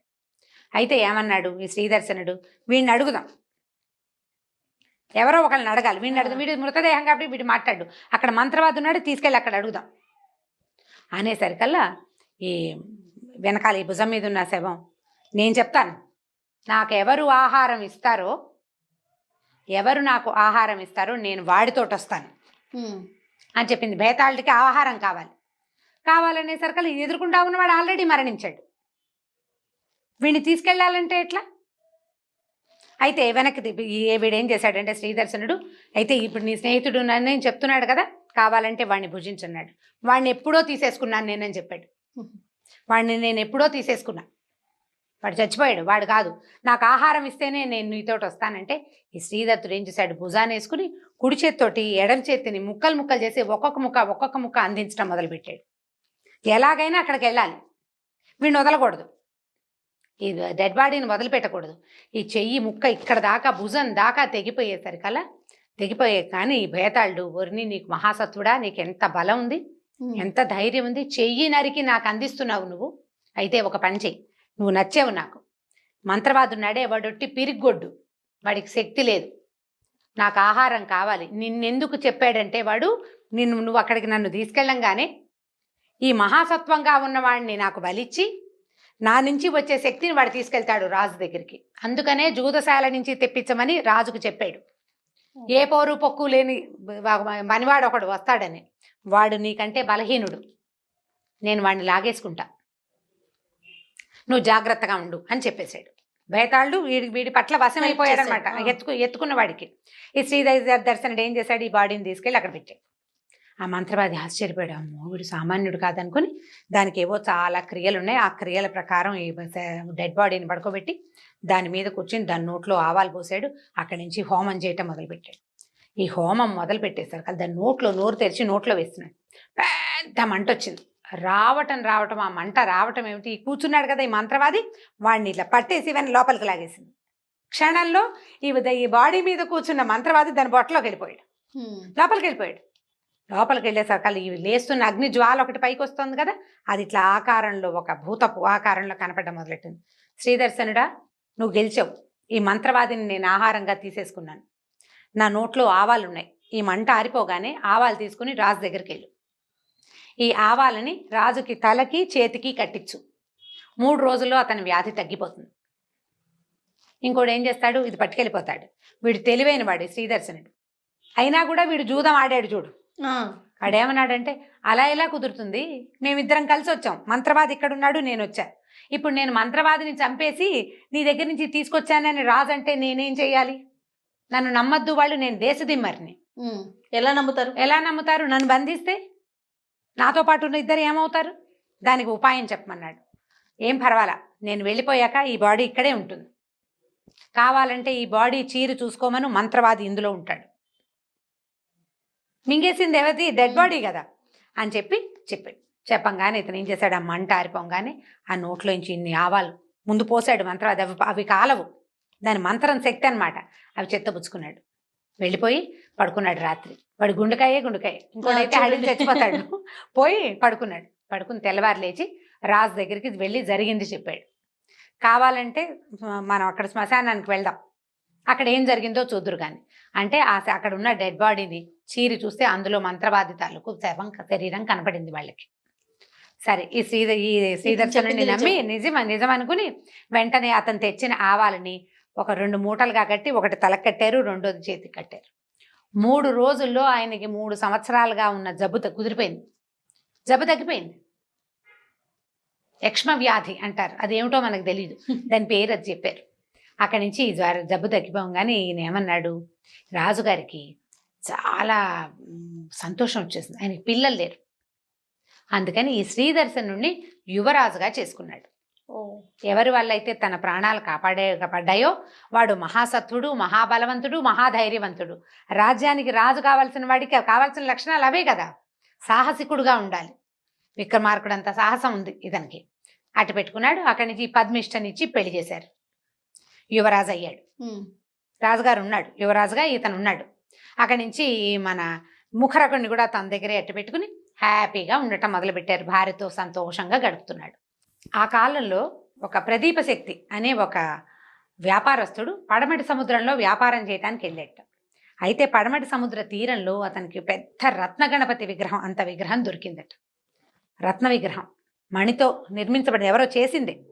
అయితే అతను ఏం చేశాడంటే ఆ విగ్రహాన్ని తెచ్చి ఈ యువరాజైన శ్రీదర్శనుడికి బహుకరించాడు. బహుకరిస్తే ఆ విగ్రహాన్ని చూస్తే అతనికి పిచ్చి సంతోషం వచ్చింది. ఎంత బాగుందో, చాలా బాగుంది. అయితే ఈ విగ్రహాన్ని బ్రహ్మాండమైన గుడి కట్టి ప్రతిష్ఠ చేయించాడు. 1000 గ్రామాలు స్వామికి అరణంగా ఇచ్చాడు. మరి మాన్యాలు గుడికి మాన్యం ఏర్పాటు చేస్తారు కదా, ఎన్నో ఉత్సవాలు జరిపించేవాట. అయితే ఇన్ని ఉత్సవాలు చేసి ఎప్పుడూ ప్రతిరోజు ఆ గణపతిని దర్శనం చేసేవాడు. అప్పుడు గణనాయకుడైన గణపతి విఘ్నేశ్వరుడు తన గణాలతోటి ఏం చెప్పాడంటే, వీడు చాలా భక్తుడు, భవిష్యత్తులో భూమండలానికి రాజు కాదగినవాడు. అయితే నా భక్తురాలు ఒక పిల్ల ఉంది, అదెవరు? ఇక్కడికి చాలా దూరంలో ఉన్న హంసద్వీపంలో ఉండే అనంగోదయుడి కూతురు అనంగ మంజరి అమ్మాయి పేరు. ఆ అమ్మాయిని వీడికి ఇచ్చి వివాహం చేయాలి. వీడు నా భక్తుడు, అమ్మాయి నా భక్తురాలు, వీళ్ళిద్దరికీ వివాహం చేయాలి, ఏర్పాటు చేయండి అని చెప్పాడు గణపతి. చెబితే ఈ యువరాజు పద్మిష్ట ఇద్దరు నిద్రపోతున్నారు. శ్రీదర్శనుడు పద్మిష్ట నిద్రపోతుంటే ఈ శ్రీదర్శనుడిని రాత్రి నిద్రలోనే తీసుకెళ్ళి ఆ అనంగ మంజరి మంచం మీద పడుకోబెట్టేశారు. గణ సేవకులు, గణపతి దగ్గర ఉండే సేవకులు అనమాట, గణ సేవకులు అంటారు. వాళ్ళు తీసుకెళ్ళి పడుకోబెట్టేశారు. ఆ అమ్మాయి నిద్రలో పక్కకి తిరిగి చూసుకుంది, వీడెవడో కనపడుతున్నాడు. చూస్తే చాలా అందంగా ఉన్నాడు, ఆయన ఎవరో తెలియదు. నిద్ర లేపింది, బాబు మీరు ఎవరండి అని. ఒకళ్ళనొకళ్ళు చూసుకుంటే అమ్మాయి అందంగా ఉంది, అబ్బాయి అందంగా ఉన్నాడు. ఇది అవునా కాదా, కళా నిజమా తెలుసుకోవడానికి ఏం చేశారంటే ఒకళ్ళ నగలు ఒకళ్ళు మార్చుకున్నారు. వీళ్ళు అతను వెళ్ళింది ఎక్కడ, అతను ఉన్నది ఎక్కడ? ఈ మాళవదేశంలో ఉన్నాడు. ఈ హంసద్వీపం కొన్ని 1000 మైళ్ళ అవతల ఎక్కడో సముద్ర మధ్యలో ఉంటుంది. అక్కడికి మామూలుగా వెళ్ళటం కుదరదు. కలలోనే వెళ్ళానని భావించి ఇది నేను స్వప్నంలో ఉన్నానని, ఈ స్వప్నం అవునో కాదో తెలుసుకోవడం మనం గిల్లి చూసుకుంటాం కదా, అట్లా ఏం చేశారంటే ఒకళ్ళ నగలు ఒకళ్ళు మార్చుకున్నారు. స్త్రీల ఆభరణాలకి పురుషుల ఆభరణాలకి తేడా ఉంటుంది. ఈ ఆభరణాలు ధరించిన తర్వాత వీళ్ళిద్దరు ఏమనుకున్నారంటే గాంధర్వ విధిని వివాహం చేసుకుందాం అనుకున్నారు. అంతలో ఈ గణసేవకులు ఉన్నారు కదా, ఇక్కడ వచ్చే ఎవరైతే సైన్యం ఇతన్ని ఇక్కడికి మార్చారో వెంటనే ఒక నిద్రని కల్పించి ఆ వనంగ మంజరిని అక్కడ వదిలిపెట్టేసి వీడిని మళ్ళీ తీసుకొచ్చి శ్రీదర్శనుడి తీసుకొచ్చి భార్య పక్కన పడుకోబెట్టేశారు. ఒక్కటే మోహపరిచారం, నిద్రపుచ్చేసి తీసుకొచ్చేశారు. భగవంతుడి సేవకులు చేయగలరేని పని ఏం లేదు. ఇది జరిగిపోయింది. జరిగేసరికి మెలకు వచ్చి చూసుకున్నాడు, ఇంట్లోనే ఉన్నాడు, పక్కన భార్య ఉంది. చూసుకుంటే ఒంటి మీద నగలని ఆడవాళ్ళ నగలు, నడువుకు వడ్డాణం, ఇక్కడ పెట్టుకుని తనకు ఉండాల్సింది కట్టాల్సింది కాకుండా వంకి అన్నీను, ఇక్కడ ఉండే నెక్లెస్లు అన్ని సమస్తమైనవి, నగలన్నీ మారిపోయినాయి. నిర్ఘాంతపోయాడు. నేను అసలు పోనీ కల్లో వెళ్ళానంటే కళ అయితే నగలు ఎలా మారినాయి, నా నగలేవి ఈ నగలు ఎత్తుకొచ్చినాయి, నా వస్తువులు ఉండాలి కదా అని వెంటనే ఇక ఆ అమ్మాయిని తలుచుకుని ఆలోచించడం మొదలుపెట్టాడు. చాలా దిగులు పడిపోయాడు అతను. నేను ఎక్కడికో వెళ్ళా, ఒక మహాసౌందర్యవతిని చూశాను, నా నగలు ఆమెకిచ్చి ఆమె నగలు నేను తీసుకున్నా, గాంధర్వ విధిని వివాహం చేసుకుంటానని చెప్పాను. ఆమె ఎవరు, నేను ఎక్కడున్నాను, ఎక్కడికి వెళ్ళానో నాకు తెలియదు. ఇక మూడు ఆఫ్ అయిపోయింది. భార్య చాలా ఓదార్చింది. రేపు పొద్దున ఎవరినైనా కనుక్కుందాము, రేపు ఎవరినైనా చూద్దాం, ఎవరినైనా కనుక్కుంటే అసలు ఇదేం జరిగిందో మనకు తెలుస్తుందని ఆవిడ ఓదారుస్తోంది. భార్య మీద ప్రేమే అతనికి, కానీ ఈ మోహం అతన్ని వదిలిపెట్టట్లేదు అనమాట. ఈ శ్రీదర్శనుడు ఏం చేశాడు, నిద్రలోనే వెళ్ళి అనంగ మంజరి దగ్గరికి వెళ్ళాడు. ఇద్దరు నగలు మార్చుకున్నారు. ఇతను ఇంటికి నిద్రలోనే వచ్చేసాడు. ఆ అమ్మాయిని ఎవరినో చూశానండి, దానికోసం బెంగ పెట్టుకోవటం మొదలుపెట్టాడు. వీళ్ళకి ఏం చేయాలో తెలియలే. ఈ రాజుకి ఇతని భార్యకిను, ఈయన పెంచుకున్నాడు కదా, అవును, పెంచుకున్న రాజుగారికి ఈ భార్యకి అర్థం కావట్లేదు అనమాట. పద్మిష్ట ఇతని భార్య పేరు. అక్కడి నుంచి ఏమైంది, ఆ అనంగ మంజరి తండ్రి పొద్దునే లేచి కూతురుని చూశాడు. చూస్తే అమ్మాయిని మగవాళ్ళు వేసుకునే ఆభరణాలు వేసుకుని కనపడింది. ఆభరణాల్లో తేడా ఉంటాయి, స్త్రీ ఆభరణాలు వేరు, పురుషాభరణాలు వేరు. ఇక్కడ కట్టుకునేవి అవి కూడా తేడా ఉంటాయి. ఆడవాళ్ళ వంకీలు ఉంటాయి కదా, మగవాళ్ళది వెనకాల తాళ్ళు వస్తాయి అనమాట. ఇదేమిటమ్మా ఇట్లా మగవేషం వేసావు, ఈ వస్తువులన్నీ ఏమిటి అని అడిగాడు. అడిగితే అమ్మాయిని బికమహ వేసి, నిన్న రాత్రి కల్లో ఎవరో నాకు కనపడ్డారు, అతనిది ఎక్కడో ఏ దేశమో నాకు తెలీదు, ఆయన పేరు మాత్రం శ్రీదర్శనుడు, మేమిద్దరం నగలు మార్చుకున్నాము, గాంధర్వ విధిని వివాహం చేసుకోదలుచుకున్నాము, ఇలా అయింది, అతను మాయమైపోయాడు అని ఏడవటం మొదలుపెట్టి. వీళ్ళకి ఎక్కడ వాళ్ళు ఉన్నది హంసద్వీపం ఎక్కడో, అది ఏదో సప్త సముద్రాల అవతల. దానికి ఏం చేయాలో వాళ్ళకి తెలియలేదు. ఇంతలో ఏమైందట, వాళ్ళకి సిద్ధయోగి అని ఒక ఆయన కనపడ్డాడు, ఒక యోగి. ఆయన రాజుగారిని చూడ్డానికి వచ్చాడు. ఈ అనంగోదయుడిని చూడ్డానికి వచ్చి కూతుర్ని చూశాడు. ఆయన రాజుగారి అమ్మాయిని చూసి ఆయన ఏమన్నాడంటే, ఈ అమ్మాయి రకరకాల జన్మలు ఎత్తుతోంది భర్త కోసము, ఇక్కడ జన్మించింది నీ దగ్గర అన్నాడు. అనేసరికల్లా ఆయన తెల్లబోయి, ఈ రాజుగారు అది కాదండి, ఒక కళ వచ్చింది, అమ్మాయికి పురుషాభరణాలు ధరించి ఉంది, మరి ఈ అమ్మాయి ఆభరణాలు ఏమో అతను పెట్టుకున్నట్ట, అతనేమో మళ్ళీ నిద్ర లేచేసరికి కనపడలేదు, పిల్ల చాలా బెంగ పెట్టుకుంటోందంటే ఆయన ఏమన్నాడు, ఈ రాజు ఇక్కడ వాడు కాదు, భూలోక చక్రవర్తి, ఆ భూలోకంలో రాజు, ఒక రాజుగారి అబ్బాయి, అతను పెంచుకోబడ్డాడు శ్రీదర్శనుడు, కానీ అతను విద్యాధరుడు, మానవ జన్మ ఎత్తినవాడు. ఈ అమ్మాయిని ఆ అబ్బాయికి ఇచ్చి వివాహం చేసే ఏర్పాటు నేను చేస్తానని ఆయన ఏంటంటే సిద్ధ యోగి కదా, క్షణంలో అక్కడ కళ్ళు మూసుకుని ఇక్కడ ప్రత్యక్షం అవ్వాలి. ఆయన ఎక్కడికి వచ్చాడు, ఎక్కడైతే ఇతను ఒక రత్న గణపతిని దొరికితే ఒక విగ్రహం పెట్టి గుడి కట్టారు కదా, ఆ దేవాలయానికి వచ్చాడు. ఆ దేవాలయంలో ఏంటంటే ఒక పిచ్చి అబ్బాయి తిరుగుతూ ఉన్నాడు. ఈ రత్న గణపతి విగ్రహాన్ని తెచ్చాడు కదా ఒక వ్యాపారస్తుడు, అతని కొడుకు మహేంద్ర శక్తి, వాడు పిచ్చివాడు, ఒంటి మీద బట్టలు కూడా ఉండవు, వాడికి తెలియదు అనమాట, పిచ్చిగా తిరుగుతూ ఉంటాడు. ఈయన ఏం చేశాడంటే, వచ్చిన సిద్ధయోగి ఆ మహేంద్ర శక్తి తాలూకు పిచ్చి కుదిర్చేశాడు. వాడు తెలుసుకున్నాడు తన ఒంటి మీద బట్టలు, ఒక 20 ఏళ్ల పిల్లాడు, వాడికి స్పృహ వచ్చేసింది. అంతకుముందు అంతా పిచ్చిగా ఒక 10 ఏళ్ళుగా అలా అమాయకంగా బట్టలు కూడా లేకుండా ఏదో వెర్రిగా తిరుగుతూ ఉండేవాడు.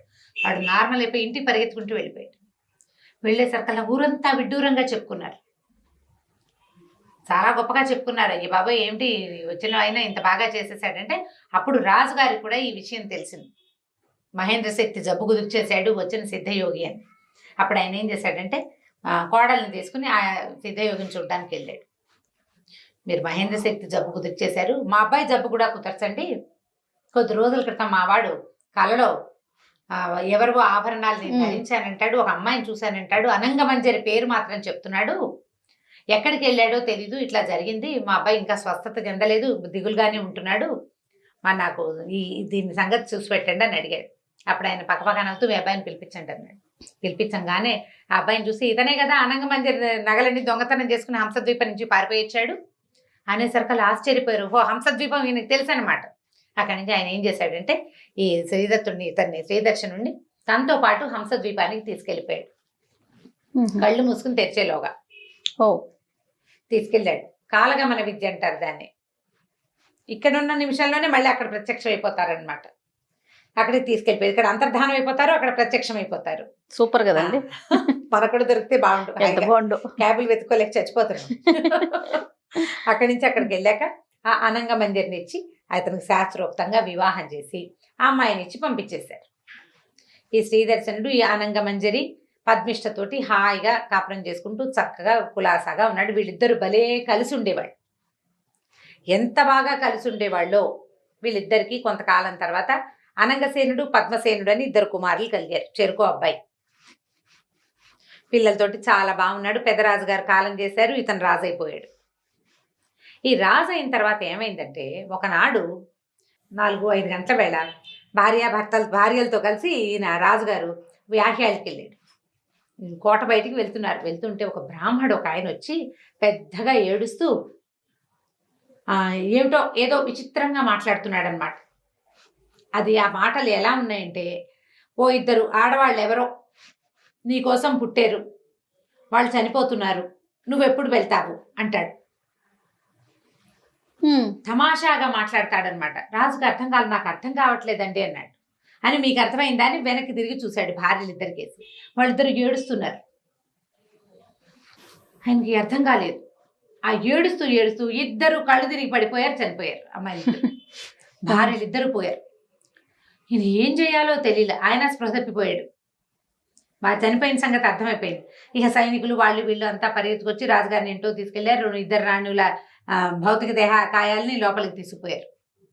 సరే, వాళ్ళకి చేయవలసిన అన్ని కర్మలు చేసేసాడు రాజు. చేసిన తర్వాత భార్యలు లేక ఉండలేకపోయేవాడట. అతను ఉండలేక ఒకనాడు అట్లా వ్యాహ్యాలకి బయలుదేరి అలా నడుచుకుంటూ వెళ్ళేసరికల్లా ఒక శ్మశానం పక్క నుంచి వెళ్ళేట బయటికి. అంటే తిరుగుతుంటే ఆ శ్మశానానికి ఒక పెడగా ఒక పెద్ద చెట్టు ఉంది. మామిడి చెట్టు, చింత చెట్టు లాగా కనపడుతోంది. ఆ చెట్టు కింద నుంచి ఓ ఇద్దరు ఆడవాళ్ళు వచ్చారట బయటికి. చక్కగా ఉన్నారు. వాళ్ళు వచ్చి, రండి ఇక్కడ విశ్రాంతి తీసుకుందరుగా నన్ను పిలిస్తే, ఈయన ఏదో ధోరణిగా ఉన్నాడు. వెళ్ళాడు వాళ్ళతోటి. వెళ్ళేసరికల్లా కూర్చోబెట్టారు. ఏదో మంచినీళ్ళు తాగడానికి ఇచ్చారు. కాస్త సుగంధంగా వాసన వచ్చే మంచి ద్రవ్యం ఒకటి ఇచ్చారు తాగడానికి. ఎవరు మీరు అన్నాడు. అనేసరికల్లా వీళ్ళు ఏం చెప్పారంటే ఒక పాత కథ చెప్పారు, ఒక పునర్జన్మ కథ. పూర్వం కాశీనగరంలో కమలగర్భుడు అని ఒక బ్రాహ్మణుడు ఉండేవాడు. ఆయనకి ద్యుతి బల అని ఇద్దరు భార్యలు ఉండేవాళ్ళు. ఇద్దరు భార్యలు. వాళ్ళిద్దరూ ఎంతో ప్రేమగా ఉండేవారు. అయితే వీళ్ళకి సంతానం కలగలేదు. ఆయన రోజు హోమం చేసేవాడు. హోమం చేసినప్పుడు ఆ హోమంలో ఈ భార్యలు ఆయన ఏం దండం పెట్టుకునేవాళ్ళు అంటే, వచ్చే జన్మ కూడా మేము ఇలాగే భార్యాభర్తలుగా జన్మించాలని కోరుకునేవాళ్ళు. ఆ భార్యలిద్దరే తనకు కావాలని వాళ్ళు భర్తతోటే తమిద్దరము అతనితో ఉండాలని కోరుకునేవాళ్ళు. చాలా కాలం తర్వాత సంతానం లేకే మరణించారు వాళ్ళు. ఈ మరణించిన కమలగర్భుడు ఎవరిలాగా పుట్టాడు? దీప్తశిఖుడు అనే విద్యాధర యువకుడుగా పుట్టాడు. ఓహో. ఈ అమ్మాయిలిద్దరు, ఇతని భార్యలిద్దరు జ్యోతిర్లేఖ, ధూమలేఖ అని ఇద్దరు అమ్మాయిలుగా ఇంకొక విద్యాధర కుటుంబంలో పుట్టారు. చాలా కాలం తర్వాత వాళ్ళు తెలుసుకున్నారు, తమిద్దరం మొదటి జన్మించామని ఇట్లా, కానీ తమకి భర్తగా ఉండవలసిన వాడు ఇలా దీప్తశిఖుడుగా పుట్టాడు అని. ఆ దీప్తశిఖుడిని కలుద్దామని వాళ్ళు అమ్మాయిలిద్దరు వచ్చేసరికల్లా దీప్తశిఖుడు అట్టహాసుడు ఇద్దరు కలిసే కదా శాపం పొందారు. నలకూబరడి శాపం వల్ల అట్టహాసుడు తండ్రిగాను, దీప్తశిఖుడు అతని కొడుకుగాను, అన్నాతమ్ముడు ఇద్దరు భూలోకంలో పుట్టారు. దాంతో ఈ ధూమలేఖ తర్వాత జ్యోతిర్లేఖ ఇద్దరు వీళ్ళేమనుకున్నారు, మళ్ళీ మనం భూలోకంలో పుట్టాల్సిందే భర్తని పొందటానికి. అతను మానవ జన్మ ఎత్తి ఎప్పటికి వస్తాడు పైకి. అందుకని అతని భార్యలుగా పుట్టడం కోసం విద్యాధరులుగా తమ జీవితాన్ని చాలించుకుని, ఒక అమ్మాయి ఏమో పద్మిష్టగా బ్రాహ్మణ కన్యగా ఇక్కడ ముఖరకుడు చెల్లెలుగా పుట్టింది. రెండో అమ్మాయి ఏమో అనంగసేనులతో అక్కడికి వెళ్ళాడు కదా, అనంగమంజరిగా పుట్టిందనమాట. అనంగమంజరిగా పుట్టింది. వాళ్ళిద్దరూ ఈ రాజుగారి దగ్గరికి వచ్చేసారు, పెళ్లి చేసుకున్నారు. చెరో రకంగాను. ఓ అమ్మాయి ఏమో రోడ్డు మీద మాట్లాడుకుని పెళ్లి చేసేసుకున్నారు. రెండో అమ్మాయి కల్లో వెళ్ళి గణపతి వల్ల అంటే విఘ్నేశ్వరుడి ప్రసాదం వల్ల వివాహం చేసుకున్నారు. వీళ్ళు కలిసి ఉన్నారు. కలిసి ఉన్న తర్వాత వివాహం అయింది, కొడుకులు పుట్టారు. ఇంకా వాళ్ళు వెళ్ళిపోవాలి విద్యాధర లోకానికి. దానికోసం అని ఒక బ్రాహ్మడు వచ్చి ఏదో అడ్డదిడ్డంగా మాట్లాడి వీళ్ళకి గుర్తు చేశాడు. వాళ్ళకి ఏం చెప్పాడు ఆ రోజు, ధూమలేఖ, జ్యోతిర్లేఖ నీకోసం వేచి ఉన్నారు, ఆ దీప్తశిఖుడు కూడా నీకోసం వేచి ఉన్నాడు, ఇవే మాటలు అతను చెప్పింది. అది వినంగానే వాళ్ళకి గుర్తొచ్చింది తమ తాలూకు 2 జన్మలు. తమ విద్యాధర రాజకన్యకలుగా పుట్టింది. అంతకుముందు ఒక బ్రాహ్మణుడు కమలగర్భుడి భార్యలుగా ఉన్నది. జ్ఞాపకం వచ్చే వాళ్ళు జీవితాలు చాలించేశారనమాట.